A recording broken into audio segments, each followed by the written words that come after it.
Effective nuclear charge हमने पढ़ लिया था लास्ट टाइम, उसमें एसपीडीएफ में उसका देखा भी था कि किस तरह का ऑर्डर आ रहा है शील्डिंग इफेक्ट का।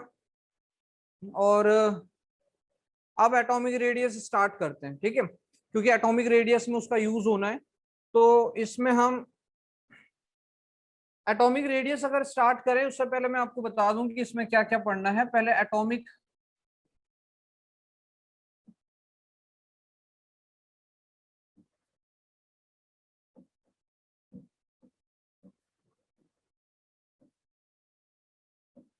एटॉमिक रेडियस के बारे में अपने को क्या क्या पढ़ना है कि एटॉमिक रेडियस कितने सारे टाइप की होती है। पहले तो एटॉमिक रेडियस कौन कौन से टाइप की है, पहला टॉपिक वो पढ़ना है। दूसरा, कौन कौन से फैक्टर हैं जो एटॉमिक रेडियस को अफेक्ट करते हैं पीरियोडिक टेबल के अंदर, दूसरा वो पढ़ना है। फिर थर्ड अपने को पढ़ना है कि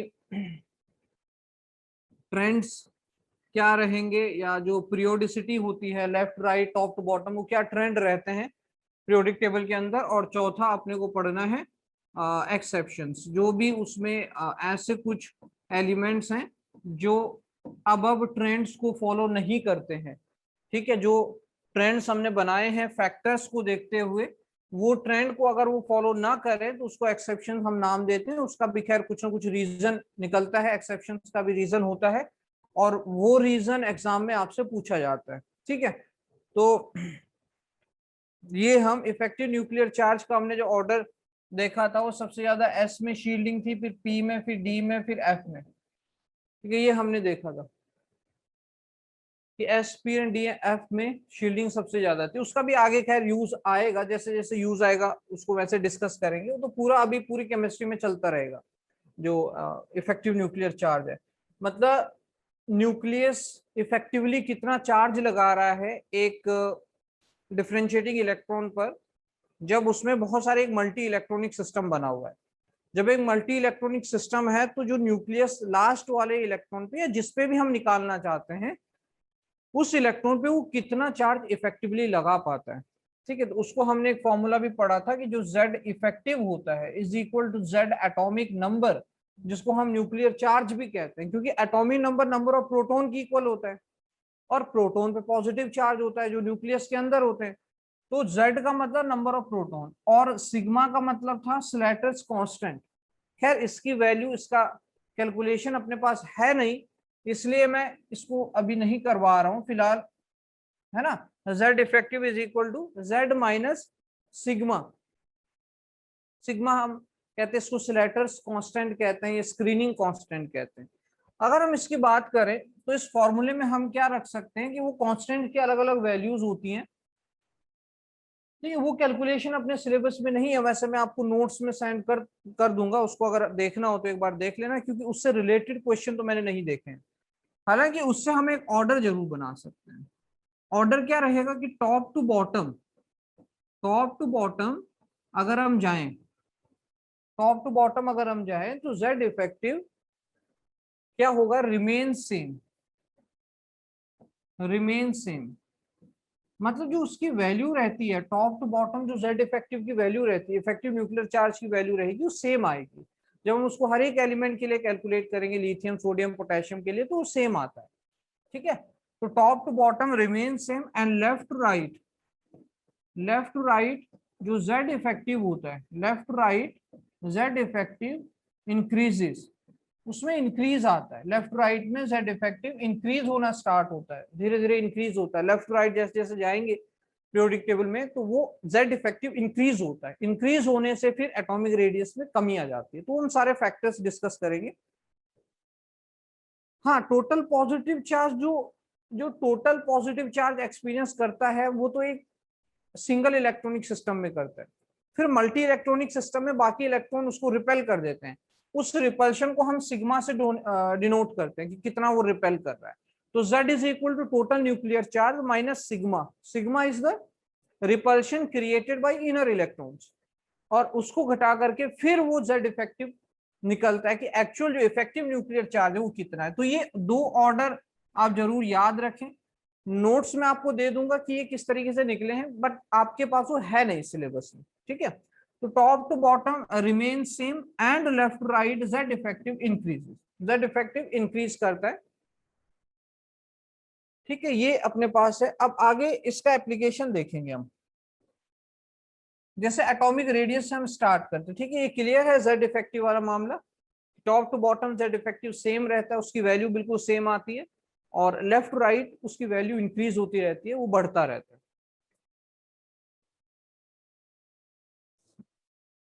down the group effective nuclear charge same क्यों रहता है, उसकी कैलकुलेशन रहती है। जब आप उसको कैलकुलेट करोगे, जो कि मैंने नोट्स में आपको दे दूंगा उसकी कैलकुलेशन, वैसे अपने सिलेबस में है नहीं, तो उससे फिर वो निकलता है। ठीक है, वो सेम आ जाती है। हम वैल्यू से बात करें, जेड इफेक्टिव की वैल्यू हर एक एलिमेंट के लिए अलग अलग आती है। अब down the group first group में ये 2.2 2.2 इस तरीके से आ जाती है, तो सबके लिए सेम आती है। ठीक, अब एटॉमिक रेडियस की अगर हम बात करते हैं, तो एटॉमिक रेडियस कितने सारे टाइप की हैं, और पहले होती क्या है एटॉमिक रेडियस। तो अगर हम एटॉमिक रेडियस की यहाँ बात करते हैं, तो एटॉमिक रेडियस क्या होगी कि एक एटम की हम रेडियस को कैलकुलेट करना चाहते हैं। इसके लिए अपने को क्या क्या प्रॉब्लम्स आएंगी उसको देखेंगे पहले।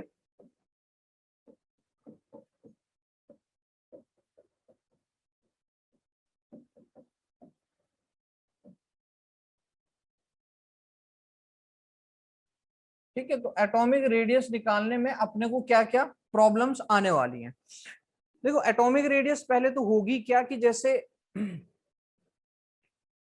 मैं, आप सपोज ये सोच लो कि जैसे मैं एक न्यूक्लियस हूँ, ये जो मैं जिस क्लासरूम में पढ़ा रहा हूँ वो एक एटम है, और मैं एक न्यूक्लियस हूँ।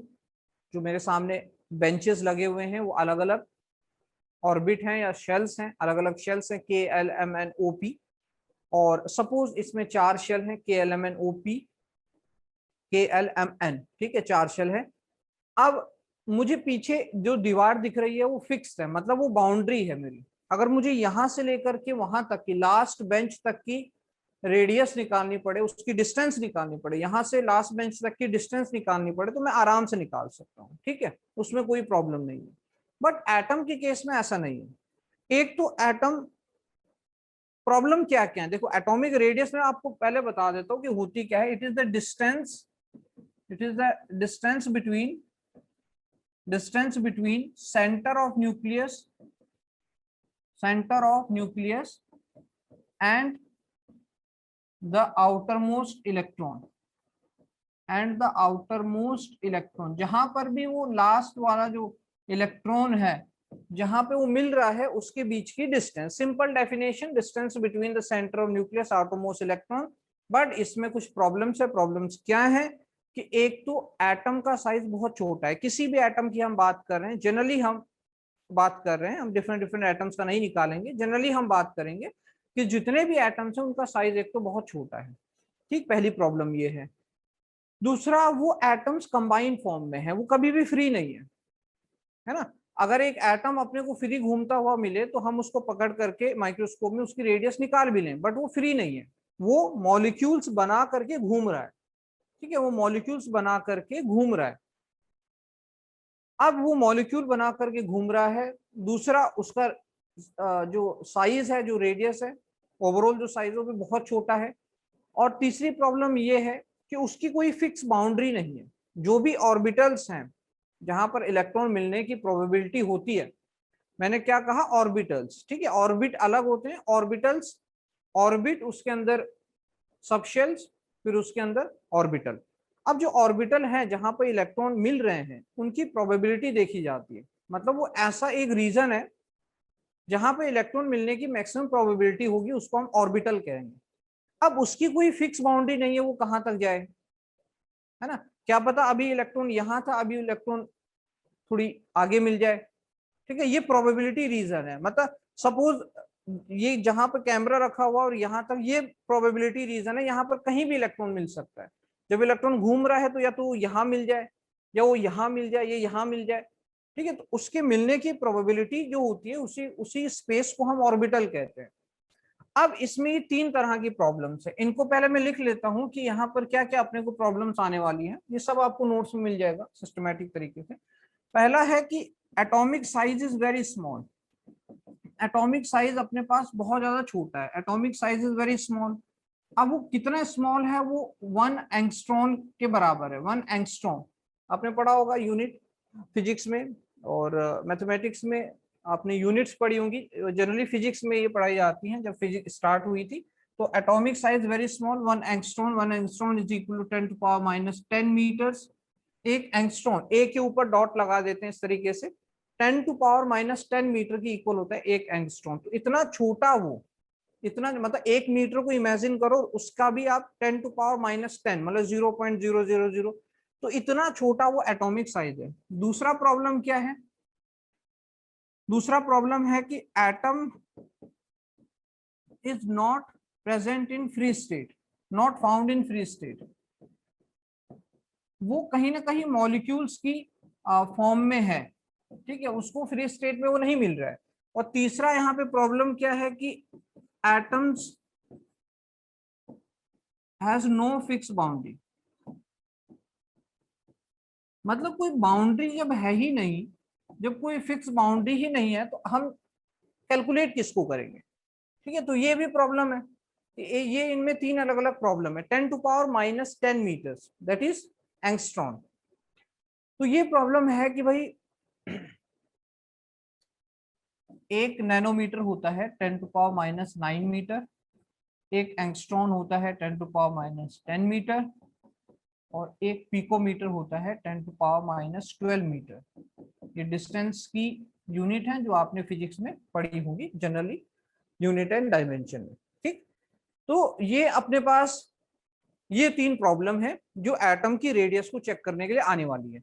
अब इसको हम दूर कैसे करें, तो इसमें उन्होंने एक सजेशन ये है कि भाई क्या किया जाए कि जो एटम ऑब्वियसली फ्री स्टेट में तो है नहीं, कंबाइंड स्टेट में, वो कंबाइंड स्टेट में ही उनकी रेडियस को हम कैलकुलेट कर लें। कैसे, अगर 2 एटम्स हैं वो कोवलेंट बॉन्ड बना रहे हैं, उनके बीच में जो सिंगल कोवलेंट रेडियस मिलेगी, उसी सिंगल कोवलेंट रेडियस से ही हम पर्टिकुलर एटम की रेडियस निकाल लें। अब उसके अलग अलग क्या तरीके हैं वो मैं आपको बताता हूँ। तो अलग अलग टाइप के बॉन्ड बनते हैं एटम्स के बीच में, ठीक है, डिफरेंट डिफरेंट एटम्स होते हैं, पीरियोडिक टेबल में इतने सारे एटम्स हैं, तो डिफरेंट टाइप के बॉन्ड्स बनाते हैं अपने अपने इलेक्ट्रॉन्स के बेसिस पर। अब वो जो डिफरेंट टाइप के बॉन्ड बना रहे हैं, उनके बेसिस पर हम डिफरेंट टाइप की रेडियस बना सकते हैं।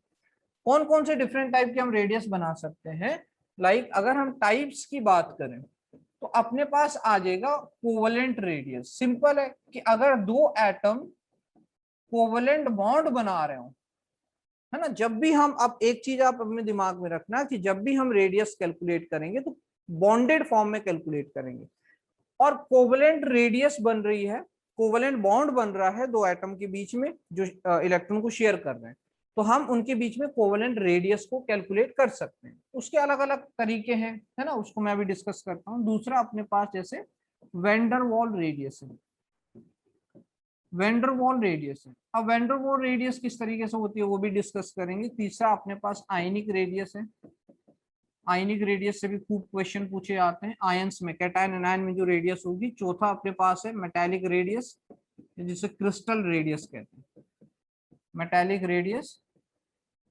या इसको क्रिस्टल रेडियस कहते हैं, ठीक है। वेंडरवॉल रेडियस को हम लोग नोबल गैस रेडियस भी कहते हैं, नोबल गैस रेडियस, ठीक। तो इस तरीके से, क्योंकि अलग अलग टाइप के बॉन्ड बना करके एटम आपस में जुड़े हुए हैं, तो अलग अलग टाइप की रेडियस भी बन सकती है।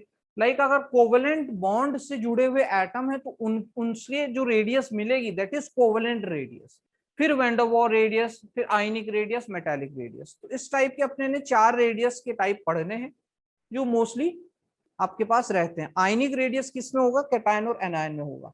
अभी तक मुझे ये बता दें कि क्या ये आपको समझ में आया कि हम करने क्या वाले हैं एटॉमिक रेडियस के अंदर, एक्चुअल में हम क्या करेंगे, ठीक है। इतना मुझे बता दें कि एटॉमिक रेडियस में एक्चुअली हम क्या कैलकुलेट करने वाले हैं और किस तरीके से हम इसको पढ़ेंगे। शिवांग, अर्जुन गोल्ड डिबेटर ठीक है इतना? नमन, अभिषेक, हर्षित, क्वेश्चन सॉल्व किए जो कल भेजे थे प्रीवियस क्लास में? जो कुछ क्वेश्चन भेजे थे एनसीईआरटी के, जिस दिन भेजे जाएं उनको उसी दिन सॉल्व कर लो, ठीक है भाई? फिर देखो मेरे को फिर कहना मत कि रोना मत फिर बाद में आकर के, ठीक है? अभी से जो जो आपको क्वेश्चन डेली भेजे जा रहे हैं उनको उसी दिन सॉल्व कर लो। 5-7 क्वेश्चन होंगे, उसी दिन निपटा दोगे तो काम ज्यादा नहीं बढ़ेगा। लास्ट में अगर चैप्टर खत्म हो गया उसके बाद आपको कम से कम 50-60 क्वेश्चन तो एनसीईआरटी में मिलेंगे, वही 50-60 एग्जाम्पलर में मिलेंगे, और वही आपकी बुकलेट है। फिर लास्ट में आप कुछ नहीं कर पाओगे। तो अभी से थोड़ा थोड़ा क्वेश्चन बनाना स्टार्ट करो डेली बेसिस पर। ये है अपने पास टाइप, कोवेलेंट रेडियस, वेंडरवॉल, आयनिक और मेटालिक। अब स्टार्ट करते हैं वन बाय वन। सबसे पहले हम पढ़ेंगे कोवेलेंट रेडियस। कोवेलेंट रेडियस कब बनेगी यार? जब दो एटम कोवेलेंटली बॉन्डेड है, कोवेलेंट बॉन्ड उनके बीच में बना हुआ है। जब दो एटम्स के बीच में कोवेलेंट बॉन्ड बना हुआ है तो उनमें हम कोवेलेंट रेडियस को निकाल लेंगे। सबसे पहले एक डेफिनेशन में लिख देता हूं, जिससे आपको थोड़ा बहुत अंदाजा मिल जाएगा कि कोवेलेंट रेडियस क्या हो जाएगी। कि डिस्टेंस, कोवेलेंट रेडियस हो जाएगी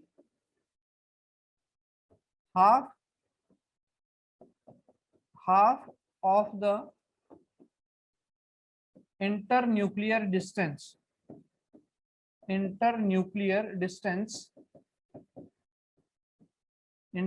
distance between two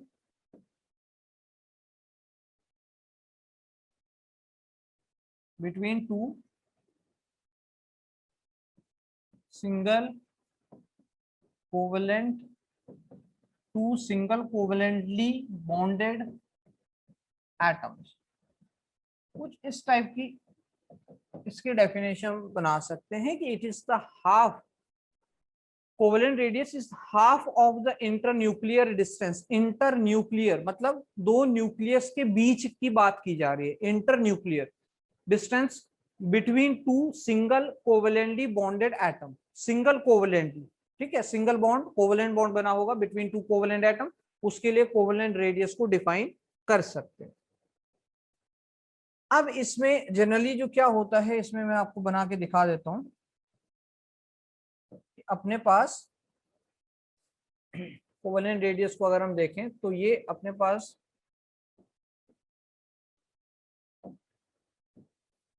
ये एक एटम है, जो उसका इलेक्ट्रॉन क्लाउड है। Electron dot structure 10th class में सबने पढ़े हुए हैं। इलेक्ट्रॉन डॉट स्ट्रक्चर जब भी हम बनाते थे तो हम बात करते थे एक इलेक्ट्रॉन क्लाउड की, है ना? और फिर दूसरे एटम का जब हम कार्बन मीथेन में बनाते हैं तो एक साइड कार्बन बीच में एटम रहता है और चारों तरफ से 4 हाइड्रोजन एटम आते हैं। तो क्या करता है? शेयरिंग करता है। शेयरिंग मतलब वो ओवरलैपिंग करता है। कोवेलेंट बॉन्ड में क्या होता है? ओवरलैपिंग होता है। तो ये अपने पास एक इलेक्ट्रॉन क्लाउड है, किसी भी एटम का हो सकता है। सपोज ए एटम का है ना? और एक और इलेक्ट्रॉन क्लाउड आएगा। सपोज वो इलेक्ट्रॉन क्लाउड अपने पास कौन सा है? बी एटम का है, ठीक है? तो ये अपने पास एक और इलेक्ट्रॉन क्लाउड आया। सपोज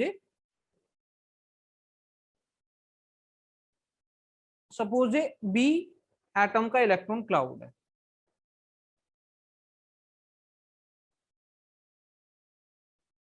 ठीक है? ये ए एटम का इलेक्ट्रॉन क्लाउड है, ये बी एटम का इलेक्ट्रॉन क्लाउड है। इसमें देख लेना साइज लगभग इनका सेम ही मैं बना रहा हूं, ठीक है? तो इसमें देख लेना कि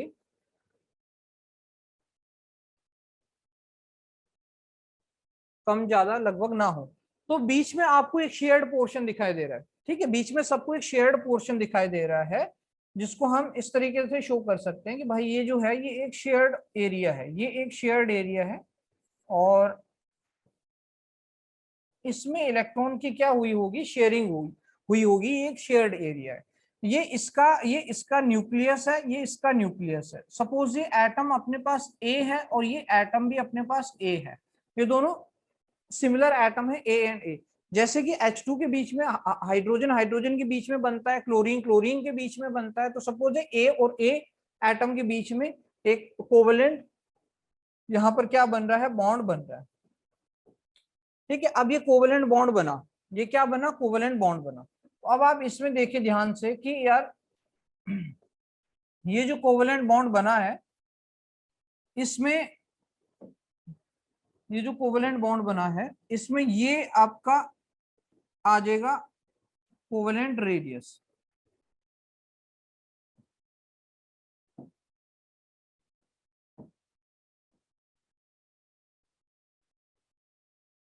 ठीक है, ये हमने क्या किया कि ए और ए के बीच में एक, इधर से ये ए का न्यूक्लियस है, ये ए दूसरे का न्यूक्लियस है, और इनके बीच में एक हमने बॉन्ड बना दिया है। और इसको हम क्या कह रहे हैं, इसको हम कह रहे हैं डी, इसको हम कह रहे हैं D D A A D A A D A A से रिप्रेजेंट करें। डी ए ए का मतलब जो डिस्टेंस है बिटवीन ए एंड ए, ठीक है, उनके बीच का जो इंटर न्यूक्लियर जो डिस्टेंस है बिटवीन ए एंड ए, तो ये क्या है, ये इंटर न्यूक्लियर डिस्टेंस है। Inter nuclear distance, inter nuclear distance को हम कह रहे हैं ए एंड ए।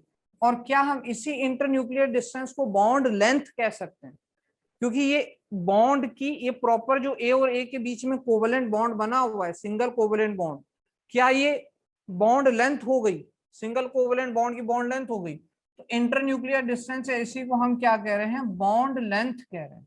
ठीक है, ये पॉइंट क्लियर है, इसी को हम बॉन्ड लेंथ कह रहे हैं कि ए और ए के बीच में जो बॉन्ड बन रहा है, वो जो इंटर न्यूक्लियर डिस्टेंस है, उसी को हम बॉन्ड लेंथ कह रहे हैं। अब अपने को अगर रेडियस निकालनी है, कोवेलेंट रेडियस निकालनी है ए की, तो सिंपली क्या करना है, half of the inter nuclear distance.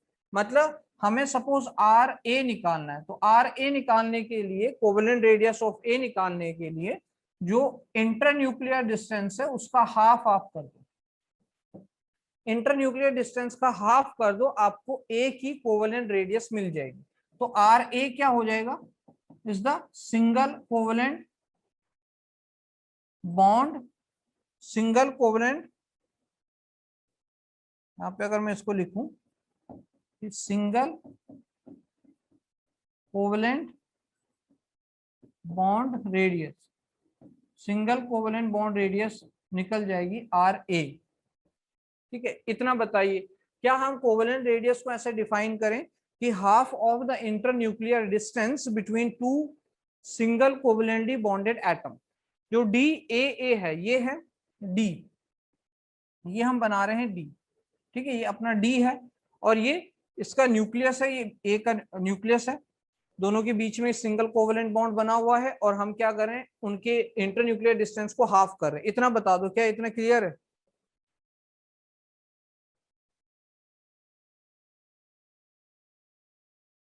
ठीक है, क्या इतना क्लियर है कि कोवेलेंट रेडियस अपने को समझ में आ रहा है कि हमने क्या किया, कोवेलेंट बॉन्डेड जो सिंगल कोवेलेंट बॉन्डेड थे। अब अगर मुझे R A plus R B दिया जाए, अब मुझे क्या दिया जाए, R A plus R B दिया जाए, radius of A and radius of A, यहाँ पर दोनों ए ही एटम है, तो radius of A and radius of A, तो इज इक्वल टू क्या, वो डी ए हो जाएगा, है ना, बॉन्ड लेंथ के इक्वल हो जाएगा, वो हम बॉन्ड लेंथ कहेंगे। जो डी है, this D is bond length, A के बीच में ये बॉन्ड लेंथ है। ठीक है, ये ए के बीच में बॉन्ड लेंथ है। अब यहां पर ये सिचुएशन आपको समझ में आई कि यार कोवेलेंट रेडियस कैसे बन रही है, इंटरन्यूक्लियर डिस्टेंस का हाफ कर रहे हैं। इसमें क्या अलग अलग कंडीशन आ सकती है? क्या आपने इलेक्ट्रोनेगेटिविटी पढ़ी हुई है? किस किसने इलेक्ट्रोनेगेटिविटी पढ़ी हुई है, जल्दी से मुझे बताएं, किस किसने इलेक्ट्रोनेगेटिविटी पढ़ी हुई है, जिसको पता है कि इलेक्ट्रोनेगेटिविटी क्या होती है? ऑक्सीडेशन नंबर में हम लोगों ने पढ़ा था 10th क्लास में, है ना, शिवांग, हर्षित, निशांत, 10th क्लास में पढ़ा था हम लोगों ने इलेक्ट्रोनेगेटिविटी क्या होती है जब हम ऑक्सीडेशन नंबर निकालते हैं।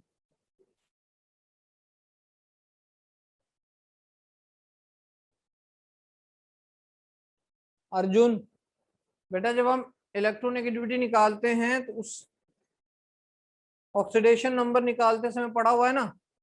अब देखो क्या होता है, अलग अलग सिचुएशन बनाते हैं इसमें। ये तो हमने, अगर कोवेलेंट बॉन्ड किसी में बना हुआ है, कोवेलेंट बॉन्ड बना हुआ है, तो उसकी दो कंडीशन बन सकती है। दो कंडीशन उसकी क्या बनेगी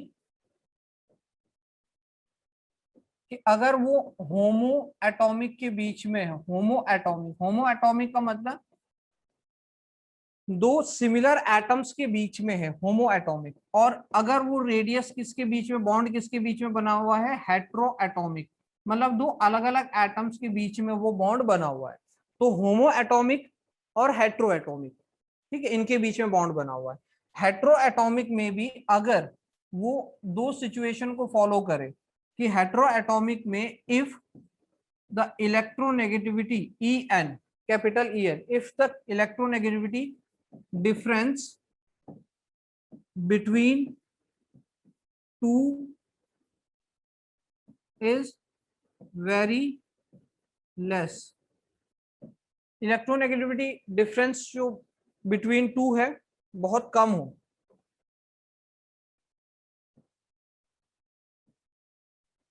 ठीक है, इनके बीच में इलेक्ट्रोनेगेटिविटी डिफरेंस बहुत कम हो। दूसरे में इफ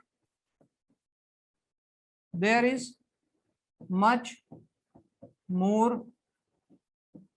इलेक्ट्रोनेगेटिविटी डिफरेंस, अगर इलेक्ट्रोनेगेटिविटी का डिफरेंस दोनों के बीच में काफी ज्यादा है, अगर इलेक्ट्रोनेगेटिविटी का डिफरेंस दोनों के बीच में काफी ज्यादा है, और अगर दोनों के बीच में इलेक्ट्रोनेगेटिविटी कम है, ये तो हेट्रो वाली सिचुएशन है। होमो का मतलब क्या होता है कि यहाँ पर जो इलेक्ट्रोनेगेटिविटी का डिफरेंस होता है वो जीरो होता है, यहाँ पर इलेक्ट्रोनेगेटिविटी का कोई डिफरेंस आएगा ही नहीं, क्योंकि सिमिलर एटम्स में इलेक्ट्रोनेगेटिविटी का डिफरेंस नहीं आता है।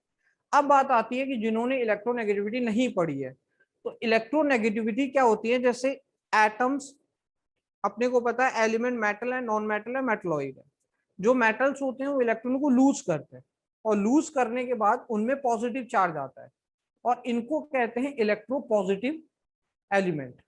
जो इलेक्ट्रोनेगेटिव होते हैं वो ठीक उसका अपोजिट हो जाएंगे, कि जो नॉन मेटल्स होते हैं वो इलेक्ट्रॉन को गेन करते हैं, गेन करने से उनके ऊपर नेगेटिव चार्ज आता है, उसको हम कहेंगे इलेक्ट्रोनेगेटिव एलिमेंट, ठीक है।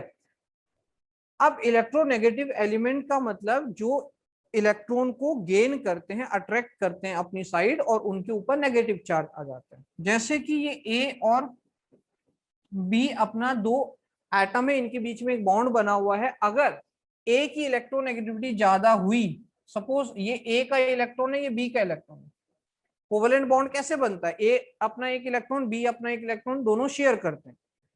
अब सपोज ए की इलेक्ट्रोनेगेटिविटी बहुत ज्यादा है, अगर electronegativity of A is greater than electronegativity of B, electronegativity A अगर इलेक्ट्रोनेगेटिविटी बी से ज्यादा है, तो ए अपनी साइड इलेक्ट्रॉन को खींच लेगा, दूसरे वाले इलेक्ट्रॉन को भी अपने साइड खींचेगा, और उससे इसके ऊपर डेल नेगेटिव और इसके ऊपर डेल पॉजिटिव, पार्शियल पॉजिटिव और नेगेटिव चार्ज आ जाएगा। जो अपनी साइड खींचेगा उसके ऊपर नेगेटिव चार्ज, और जिसमें से इलेक्ट्रॉन जाएगा उस पर पॉजिटिव चार्ज, ठीक। तो इस तरीके से अगर आप सोचो कि यार दो इलेक्ट्रॉन बीच में रखे हुए, उनके बीच में कोवेलेंट रेडियस बननी चाहिए थी, बट एक ही इलेक्ट्रोनेगेटिविटी ज्यादा है, वो इलेक्ट्रॉन को अपनी साइड खींच रहा है, तो साइज में तो डिफरेंस आ जाएगा ना। फिर जिसमें इलेक्ट्रॉन ज्यादा जाएंगे उसका साइज बढ़ जाएगा, जिसमें इलेक्ट्रॉन कम होते जाएंगे उसका साइज कम होता जाएगा, तो साइज में डिफरेंस आ जाएगा। तो हम फिर एक्जैक्टली हाफ नहीं कर सकते, जैसे हमने लिखा ना यहाँ पे कि half of the internuclear distance, ये हाफ वाला कंसेप्ट कब है, जब दोनों एटम सेम है। देखो यहाँ भी ए है, यहाँ भी ए है, मतलब इनके बीच में जो इलेक्ट्रोनेगेटिविटी का डिफरेंस है वो इक्वल टू जीरो है, इलेक्ट्रोनेगेटिविटी का डिफरेंस इसमें इक्वल टू जीरो, ठीक है। इलेक्ट्रोनेगेटिविटी का डिफरेंस इनमें क्या है, जीरो है, ठीक। तो इस केस में हम इसको बना सकते हैं, बट अगर दो एलिमेंट अलग अलग है, उनके बीच में इलेक्ट्रोनेगेटिविटी का डिफरेंस आ रहा है, तो फिर हम पिछला वाला मेथड यूज नहीं कर सकते। अब देखना, हमने दो केस बनाए कि यार कोवेलेंट बॉन्ड अपने होमो एटॉमिक, हेट्रो एटॉमिक और इस तरीके से बन सकते हैं, ठीक।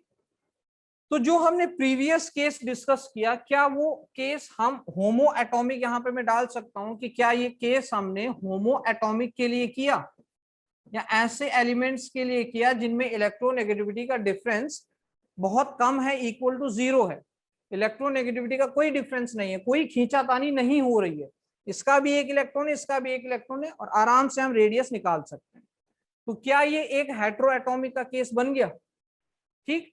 और अब अपने को ये पढ़ना है कि if the electronegativity difference between two are very less, अगर इलेक्ट्रोनेगेटिविटी का डिफरेंस बहुत कम है तो भी सिमिलर केस बनेगा, तो भी सिमिलर केस बनेगा, किसमें? R A plus R A is equal to R A A. अब सपोज यहां पर तो डिफरेंट डिफरेंट एलिमेंट आएंगे ना, तो आर बी कर दो, ठीक है, या इसका मैं अलग से आपको यहाँ पे एक डायग्राम बना करके दिखा देता हूँ, इसका एक डायग्राम बना करके आपको मैं अलग से दिखा देता हूँ। देखो, ये हम पढ़ चुके हैं, होमो एटॉमिक अपना कवर हो चुका है।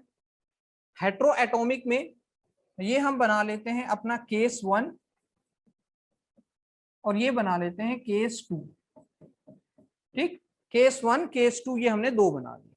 अगर हम केस 1 देखते हैं, हेट्रो एटॉमिक केस 1, जब क्या है, इलेक्ट्रोनेगेटिविटी का डिफरेंस बहुत कम है, ये बनाया मैंने एक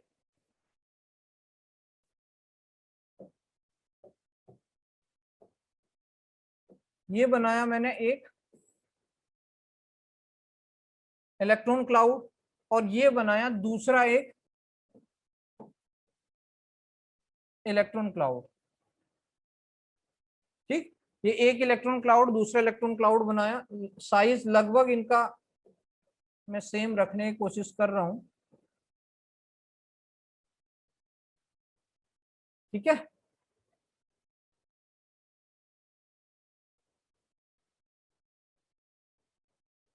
साइज इनका लगभग सेम आ जाए। ठीक, अब ये इनका सेम साइज यहाँ पे आ रहा है, हमने क्या किया कि ये हमने कहा कि ये जो है इसका शेयर्ड एरिया है, ये इसका शेयर्ड एरिया है। अब ये दो अलग अलग एटम है, सपोज ये एटम ए है और ये एटम बी है, बट कंडीशन, अच्छा ये ए का न्यूक्लियस है और ये बी का न्यूक्लियस है, कंडीशन क्या है कि जो इलेक्ट्रोनेगेटिविटी का डिफरेंस है, इलेक्ट्रोनेगेटिविटी का डिफरेंस है बिटवीन ए एंड बी, वो क्या है, इक्वल टू जीरो है। इलेक्ट्रोनेगेटिविटी का जो डिफरेंस है बिटवीन ए एंड बी वो कितना आ रहा है, जीरो आ रहा है। इलेक्ट्रोनेगेटिविटी का डिफरेंस ए और बी में जीरो है, मतलब इसकी जितनी इलेक्ट्रोनेगेटिविटी है उतनी ही इसकी भी होगी, उतनी बी की भी होगी। तो इनके बीच में भी क्या हम सेम इसी तरीके से जैसे हमने होमो एटॉमिक को एक्सप्लेन किया, हम क्या वैसे ही इसमें भी एक्सप्लेन कर सकते हैं। इसमें क्या लिखेंगे कि distance between A B divided by 2 हम कर दें। हम क्या करें कि अगर अपने रेडियस ऑफ ए चाहिए तो distance between A B divide by 2, या रेडियस ऑफ बी चाहिए तो distance between A B divided by 2। ठीक है, क्या हम ऐसा कर सकते हैं कि बॉन्ड लेंथ डिवाइड बाई 2 कर दिया तो अपने को ए और बी के जो कोवेलेंट रेडियस है वो मिल जाएगी।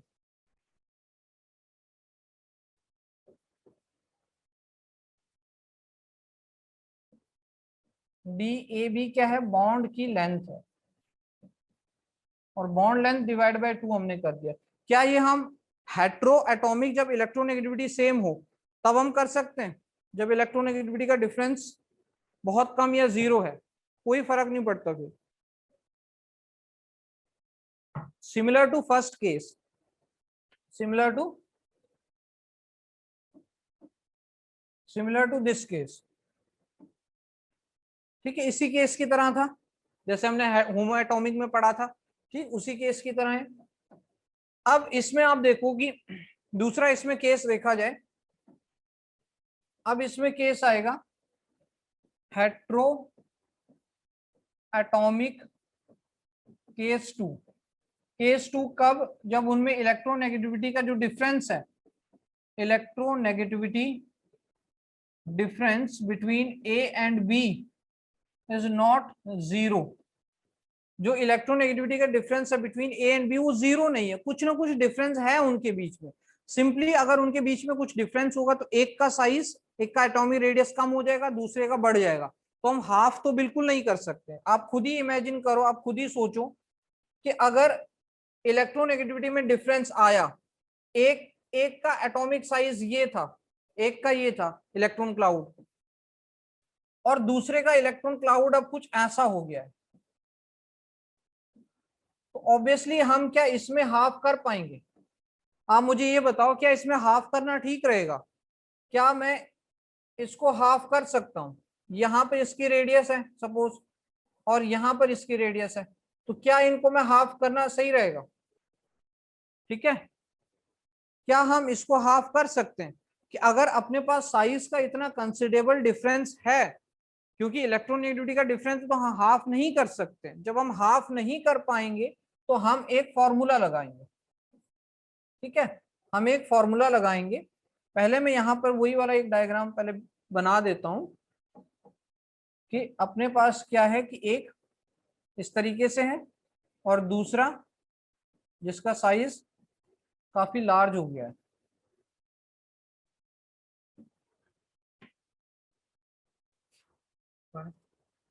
ये तो खत्म हो ही गया।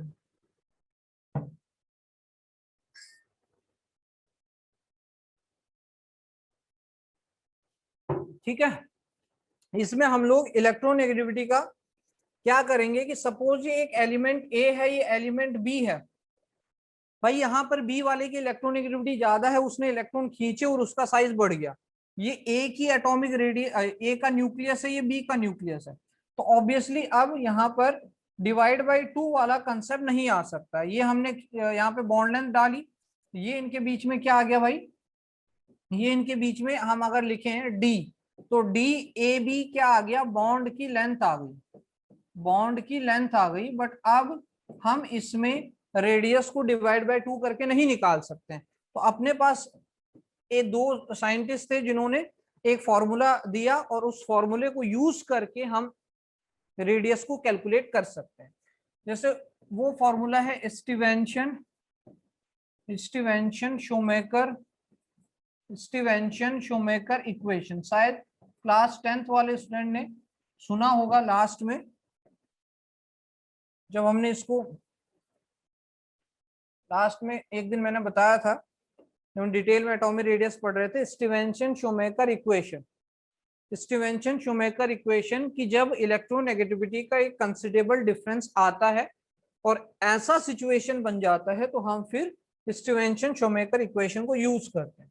इसमें क्या होगा कि इसमें अगर हम निकालें तो रेडियस ऑफ, अच्छा, D A B is equal to radius of A plus radius of B minus 0.09 जाई ए माइनस जाई बी। कुछ इस तरीके से ये बनता है फॉर्मूला। ठीक, डी ए बी है ना, डी ए बी क्या है, बॉन्ड लेंथ है, is equal to R A क्या है, radius of A, B is covalent radius of B minus 0.09 जाई ए माइनस जाई बी। अब यहाँ पर जो जाई ए है इसको कहते हैं इलेक्ट्रोनेगेटिविटी ऑफ ए, और जाई बी होता है इलेक्ट्रोनेगेटिविटी ऑफ बी।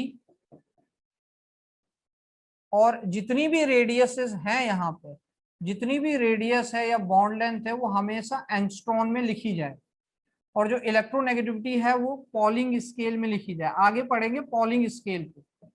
जैसे एसिड बेस को चेक करने के लिए एक पीएच स्केल बनाई जाती है ना, 0 to 14, वैसी पोलिंग स्केल आती है जो इलेक्ट्रोनेगेटिविटी को चेक करने के लिए बनाई जाती है। खैर, आपको वैल्यूज गिवन होंगी क्वेश्चन के अंदर। ठीक है, तो ये फॉर्मूला आप नोट करें कि हम बस इस फॉर्मूले को याद रखेंगे, और जो भी इलेक्ट्रोनेगेटिविटी का डिफरेंस वाला काम है वो इससे सॉल्व हो जाएगा। D A B is equal to R A plus R B minus 0.09 जाई ए माइनस जाई बी। क्या इस पे क्वेश्चन हम लिख सकते हैं फटाफट? क्या इस पर एक क्वेश्चन लिखा जा सकता है? इस फॉर्मूले को नोट कर लो, और इस पे क्वेश्चन आपको बता देता हूं कि कैसे बन रहा है।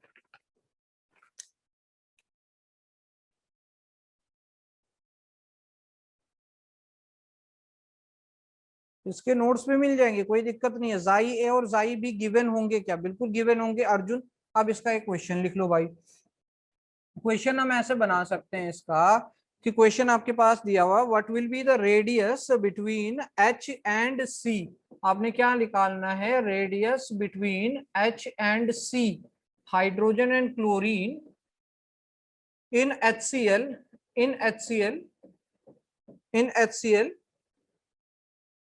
if radius of A, अगर दिया हुआ है radius of A, radius of, अगर दिया हुआ है रेडियस ऑफ हाइड्रोजन 0.37 एंगस्ट्रॉन और दूसरा दिया हुआ है कि radius of Cl is 1.67 angstrom, ठीक है। तो ये अपने को कैलकुलेट करना है। फिलहाल जैसे हम अगला टॉपिक इलेक्ट्रोनेगेटिविटी पढ़ेंगे तो आपको वैल्यूज याद हो जाएंगी। फिलहाल आपको वैल्यूज याद नहीं है, इसलिए मैं लिख रहा हूं कि जो जाई ए है, जो इलेक्ट्रोनेगेटिविटी ऑफ एच है, जाई एच, वो 2.1 होती है, इसका कोई यूनिट नहीं होता। और जो इलेक्ट्रोनेगेटिविटी जाई सीएल है वो 3.0 आ जाता है। तो इसको आप फटाफट यहाँ पर कैलकुलेट कर लें कि radius of hydrogen and chlorine in HCl। अब आप देखो ना HCl में कौन सी सिचुएशन बन जाएगी, एक का एटॉमिक साइज बढ़ जाएगा, दूसरे का कम हो जाएगा। If the radius of hydrogen is 0.37 angstrom, HCl is 1.67 angstrom and जाई एच जो इलेक्ट्रोनेगेटिविटी ऑफ हाइड्रोजन 2.1, क्लोरीन 3.0।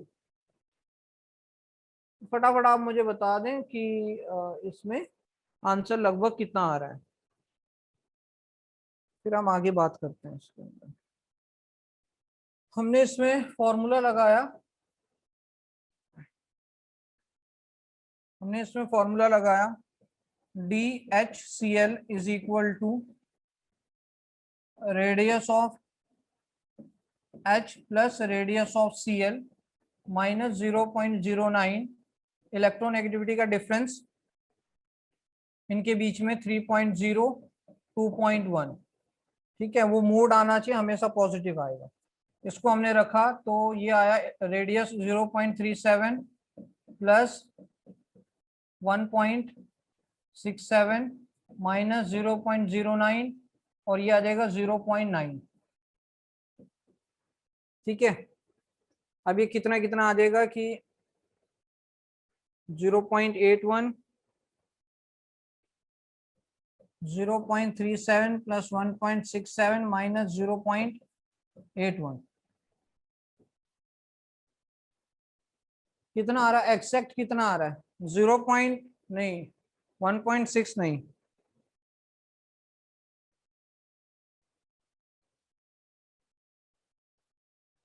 ठीक है। कितना आ जाएगा ये?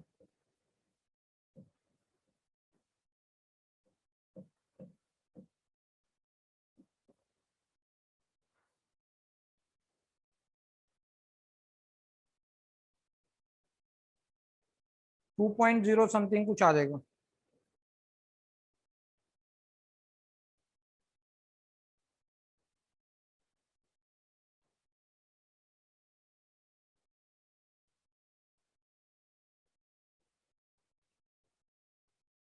वन 1.967 लगभग 2.0 ये बन जाएगा आपका एंगस्ट्रॉन। क्योंकि आपने ध्यान रखना है कि ये फॉर्मूला तभी काम करेगा जब जितनी भी रेडियसेस हैं वो एंगस्ट्रॉन में गिवन हो और जितनी भी इलेक्ट्रोनेगेटिविटी की वैल्यूज हैं वो पॉलिंग स्केल में गिवन हो, ठीक है। तो ये काम करेगा। फिलहाल इसका जो बॉन्ड की लेंथ, जो बॉन्ड की लेंथ आ जाएगी DHCl आ जाएगा, बॉन्ड लेंथ आ जाएगी 2.0 एंगस्ट्रॉन आ जाएगी, ठीक है। अब देखो 2.0 एंगस्ट्रॉन था, तो 2.0 एंगस्ट्रॉन को हमने डिवाइड बाय 2 नहीं किया, डिवाइड बाय 2 नहीं कर सकते कि हाइड्रोजन का 1.0 क्लोरीन का 1.0 दे दिया, ऐसा नहीं है। देखो रेडियस हाइड्रोजन का कितना गिवन है? 0.37 और क्लोरीन का बड़ा है। क्लोरीन का रेडियस बड़ा क्यों आ रहा है? क्योंकि हाइड्रोजन और क्लोरीन में क्लोरीन ज्यादा इलेक्ट्रोनेगेटिव है, तो उसका डेल नेगेटिव आया, इसका डेल पॉजिटिव आया। तो क्लोरीन का साइज यहाँ पे बड़ा हो जाएगा, जिसकी इलेक्ट्रोनेगेटिविटी ज्यादा होगी उसका साइज भी ज्यादा होगा, हाइड्रोजन कम हो जाएगा। तो chlorine 1.67 angstrom radius, hydrogen 0.37 angstrom. तो हम ध्यान रखना कि हमने ये नहीं किया है डिवाइड बाय 2 वाला, ठीक है। इलेक्ट्रोनेगेटिविटी का डिफरेंस आएगा तो डिवाइड बाय 2 नहीं करेंगे। ये बताओ ये क्लियर हो गया? 2.0 इसमें आ जाएगा, ये क्लियर है?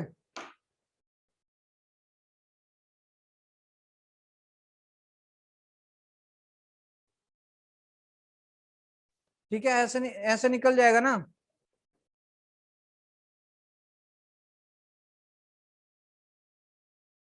ठीक है,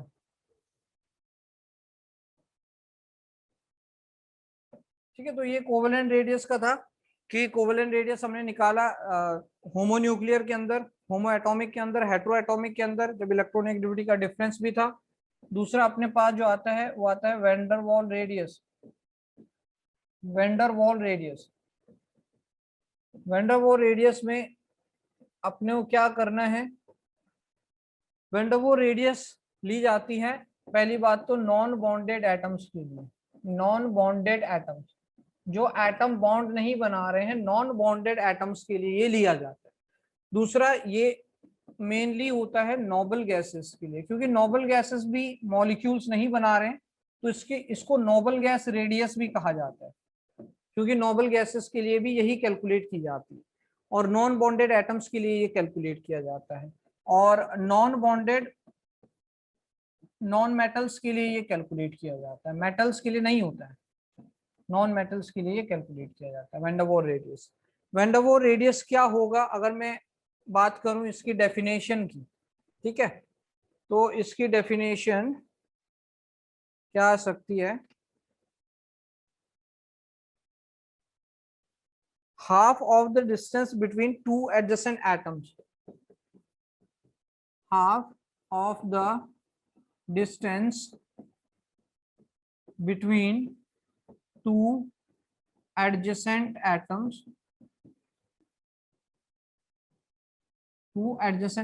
in a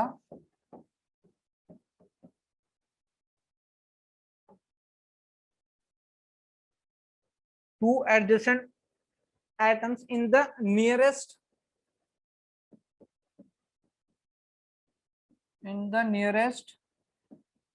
neighboring molecules। अब इस डेफिनेशन को पहले समझ लेते हैं, इसका मतलब क्या है। हाफ ऑफ द डिस्टेंस, फिलहाल ये भी कुछ हाफ की बात यहां पर की जा रही है कि half of the distance between two adjacent atoms in the nearest neighboring molecule। इसका मतलब क्या है कि अपने को क्या करना है, जैसे आप इसमें देखो, ये हमने बनाया एक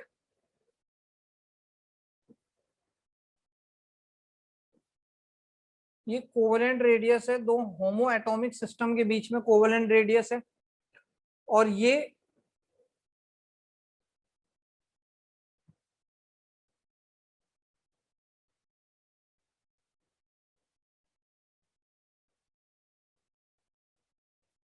दो होमो एटॉमिक के बीच में ये दो मॉलिक्यूल्स हैं। ये किसके मॉलिक्यूल्स हो सकते हैं? सपोज ये क्लोरीन का और क्लोरीन का एटम है, दोनों एक मॉलिक्यूल बना रहे हैं, सिंगल बॉन्ड कोवेलेंट मॉलिक्यूल। ये भी एक क्लोरीन है, ये भी एक क्लोरीन है। ये क्लोरीन के बहुत सारे मॉलिक्यूल्स पड़े हुए हैं, क्योंकि ये किस में होता है? नॉन बॉन्डेड एटम्स में होता है, तो क्लोरीन के ढेर सारे मॉलिक्यूल्स इसमें पड़े हुए हैं।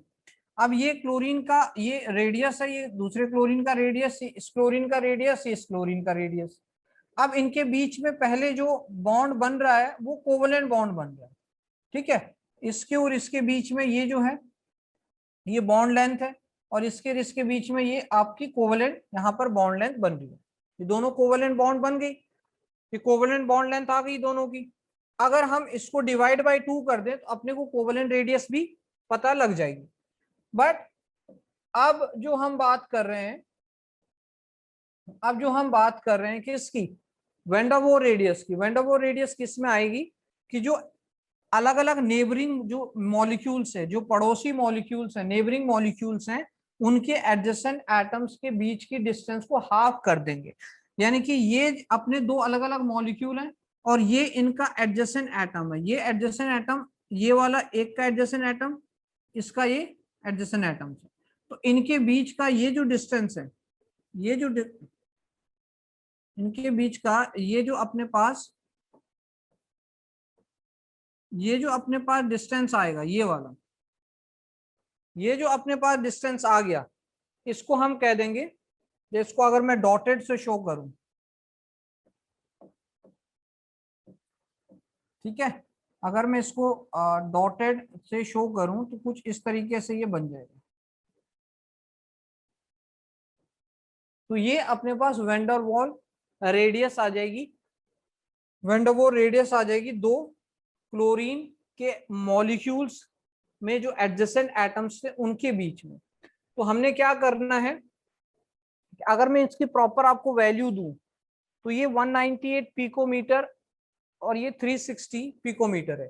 जो ये जो डिस्टेंस है बिटवीन Cl एंड Cl2 के बीच की जो डिस्टेंस है, ये 158 पिकोमीटर है, 198 पिकोमीटर, इसकी एग्जैक्ट वैल्यू है 198 पिकोमीटर। तो अगर मुझे यहाँ पर रेडियस ऑफ क्लोरीन निकालनी है तो ऑब्वियसली मैं 198 डिवाइड बाय 2 इसको कर दूंगा, ठीक है, मेरे पास ये रेडियस निकल आएगी। बट ये जो है ये है 360 पिकोमीटर, ये जो कोवेलेंट रेडियस आएगी, ये वेंडरवॉल रेडियस जो है मेरे पास,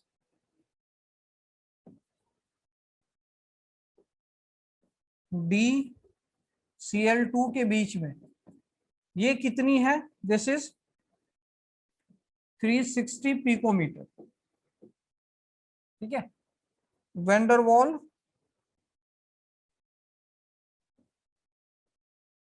बॉन्ड लेंथ, और इसकी जो वेंडरवॉल रेडियस आएगी, वेंडरवॉल रेडियस आएगी, इसको मैं हाफ कर दूंगा, 360 डिवाइड बाय 2, ये मेरे पास इसका आ गया वेंडरवॉल रेडियस। तो इनका यहां से लेके यहां तक जो वेंडरवॉल फोर्स थी, है ना, वेंडरवॉल बॉन्ड लेंथ थी, वो कितनी थी, 360 पिकोमीटर। अब मैंने उसको डिवाइड बाय 2 कर दिया, मुझे वेंडरवॉल रेडियस मिल जाएगी 180 पिकोमीटर की। इनके बीच में अलग क्या था, इनके बीच में कोवेलेंट रेडियस थी, तो बॉन्ड लेंथ उसकी 198 पिकोमीटर थी, डिवाइड बाय 2 क्या, 99 पिकोमीटर की कोवेलेंट रेडियस निकल गई, ठीक है। और ये अपना शेयर्ड एरिया है, यहाँ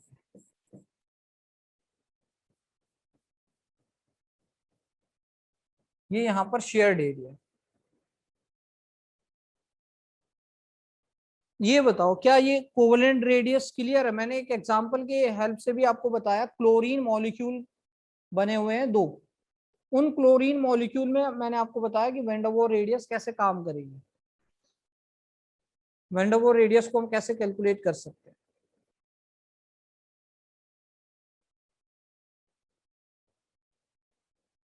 एडजेसेंट का मतलब उसके सामने वाला जो एटम है ना, एडजेसेंट को हम ये नहीं कह सकते कि वो जो उस किनारे वाला एटम है ये इस किनारे वाले एटम के साथ यहाँ पे एडजेसेंट होगा, नहीं।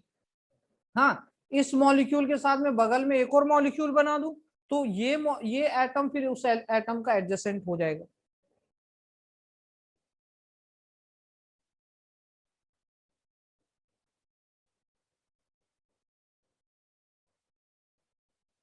नहीं, नेबरिंग में मॉलिक्यूल होंगे,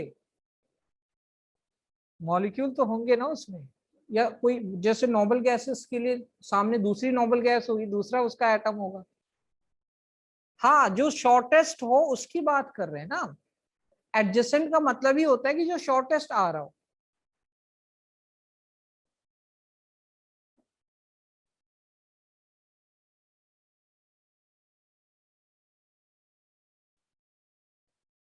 ठीक है, हम एडजेसेंट का मतलब ही बता रहे हैं कि जो शॉर्टेस्ट आ रहा है।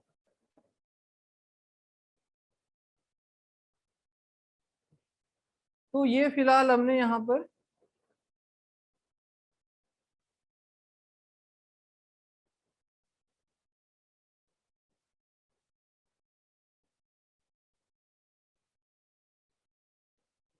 हाँ, तो क्लोरीन ग्रुप 18 में नहीं आता है, बट मैंने ये भी तो कहा कि नॉन बॉन्डेड नॉन मेटल्स के लिए हम इसको यूज कर सकते हैं, नॉन मेटल्स के लिए भी तो इसको यूज कर रहे हैं, है ना, हम इसको नॉन मेटल्स के लिए भी यूज कर रहे हैं, नॉन मेटल्स के लिए भी हम इसको यूज कर रहे हैं।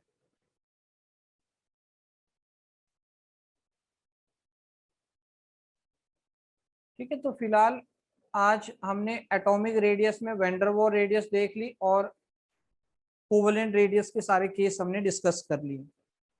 अगली बार छोटा सा एक टॉपिक है मेटालिक रेडियस और फिर है आयनिक रेडियस। आयनिक से भी अच्छे खासे क्वेश्चन बनते हैं, लाइक कैटायन एनायन का साइज पूछा जाता है, उसमें भी काफी सारे क्वेश्चन बनते हैं कैटायन एनायन के साइज में, वो हमने 10th में भी पढ़ा हुआ है। और फिर हम चलेंगे आगे factor affecting atomic radius and then trends और फिर एक्सेप्शन।